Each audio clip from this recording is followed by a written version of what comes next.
Hey guys, welcome back to an album review. Today we're reviewing 10 Years Killing All That Holds You. This is gonna be similar to the hospital review I did like forever ago when I was essentially living in the camper.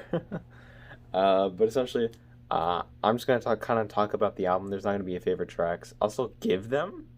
But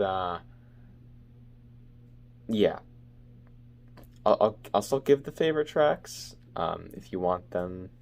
But yeah, all right. So let's get into it. Well, actually, I suppose there is no favorite tracks because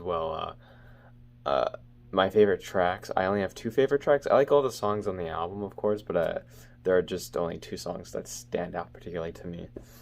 But yeah, Killing All That Holds You was released in 2004. I don't know what specific day, but it was in 2004. This album is 20 years old now. Um, so yeah, it's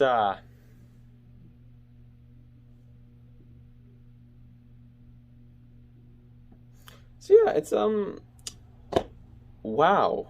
Yeah. How time flies, I suppose. Yeah, this is a really good album. It's kind of, I guess if you want to say, it's kind of like a proto, The Autumn Effect. I love The Autumn Effect. That was the first album I ever heard by 10 Years. But, yeah, this was, yeah, I believe, there was an EP before this with the same name, and that had most of the same tracks on it. Uh, which included like Wasteland and stuff like that. But I believe, and then that was in 2003. Then a year later, they fleshed it out, obviously. And I think I'm not sure if it was part of the album, but there are some acoustic versions of some songs. So, but yeah, this is a really good album. For the longest time, I didn't listen to this because I don't know. I read about it on their Wikipedia page, but I never sought it out. The one I did seek out was the one way before this, which was Into the Half Moon, which was a very Deftonesy inspired album. Um, which don't ask me why I listened to that one before this one, considering I'm not even that big of a Deftones fan. But anyways, yeah, this is a really good album. It's got just vibes. You know what I mean? It's moody. It's kind of dark. It's just got this kind of amelodic, atonal kind of harmonies to it that just ooze like, I don't know, vibes, I guess, for lack of a better word. It's just immaculate. Man. Obviously, you can still hear like that Deftones type influence, but they've definitely come into their own by this point. Um, as a band, they have their own unique sound. They don't sound like Deftones, but something that definitely was inspired by Deftones, and I think that's cool. Anyways, yeah, this is it's soft, it's serene, but it also has a lot of heft at points. Every so often, you'll hear a bridge just come in with a really nice power chord riff, and it serves as a nice pace breaker. So yeah, there's tons of variety as well, not only in song structures. I mean, well, song structure is the verse, chorus, verse, bridge, chorus. Depending on the song, that might be different arranged.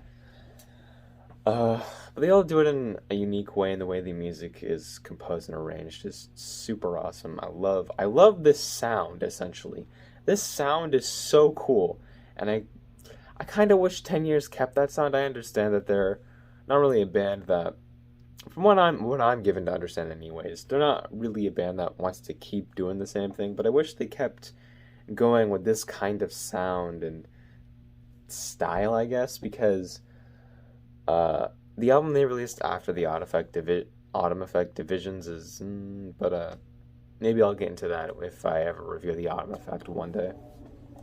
But yeah, this is a really good one. Obviously, the two tracks you might recognize off of this one are Wasteland and uh, is it through into the? It's either Into the Iris or Through the Iris. I think it's Through the Iris. I don't know why I'm blanking on that, but those two songs are on here. They begin the album, and they're pretty much the same as the Autumn Effect versions. The only differences I can discern is that the production on the Killing All That Holds You versions is just like a bit more raw. But other than that, there's really not much change there. It's once you get past Through the Iris that you get into the new tracks, and I forget which one it is. It's either Rest or Seven, I think. But it serves as, but it's a really nice one, and it shows you like, I don't know, it's just super good. I think one of my favorites is Blank Shell, or I mean, I don't know. They're all kind of. I know I said I only like two songs that super stood out to me, but honestly, I'd probably call all of these songs my favorite at some point. So, Blank Shell is a really good song, though. It has this super cool, like, verse going on, and then for the chorus, it goes into double time before then going back to the usual pattern that you heard during the verse. Really cool. I think out of all of the songs, though, I think my least favorite is probably Magnify, or Magnify, I don't know how you would say it. And I just think it's not a bad song, but it just kind of feels like the least out of everything. Especially considering the fact that it follows my personal favorite on the track on the album, All White. All White is such a good song, man. It has everything I love. It's a kind of slowish song, but man, it just hits so hard, man. That chorus is just the chorus is awesome. I love the chorus for that song, and the bridge is great as well. Overall, very good song. And Magnify has to follow that, and it just even the album closer, Frailty, I think is way better than Magnify, and it just kind of feels like it's in between two really good songs, and it's an okay song. I don't hate it. It's not as good as the other songs, like. But even then, that's not really a critique. That's more of just like, it's just the least on the album. Like, this is the worst song, and the worst song is still, at the end of the day, good. Like, there isn't a bad song on here, I don't think. Yeah. I think I would say if you're not into Deftones, check this band out. Because this might be more up your alley, because I'm not a Deftones guy, personally. But this, it's not one-to-one, Deftones is a lot more, they use, more power chords, and they focus, I don't want to say they focus less on melody, but it's a lot less, like, I guess, Deftones is, like, more hardcore, more metal focused when it comes to writing, depending on the album, of course.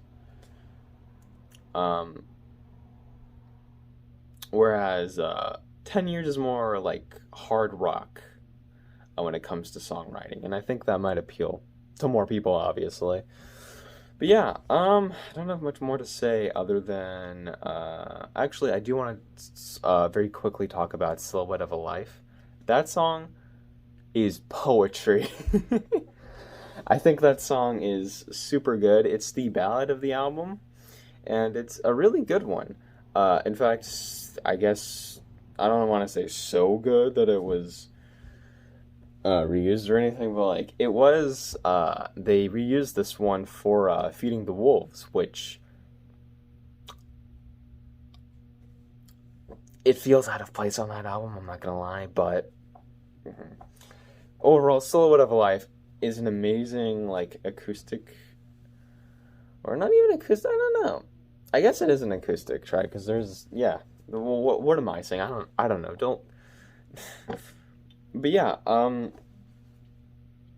yeah, Silhouette of a Life, really good. I love the opening line. The lyrics, like I said, are almost poetry. When I looked at them for the first time and like tried to understand what the song was about, damn, it hits you hard. Literally the opening line for the song is forced myself to sleep last night.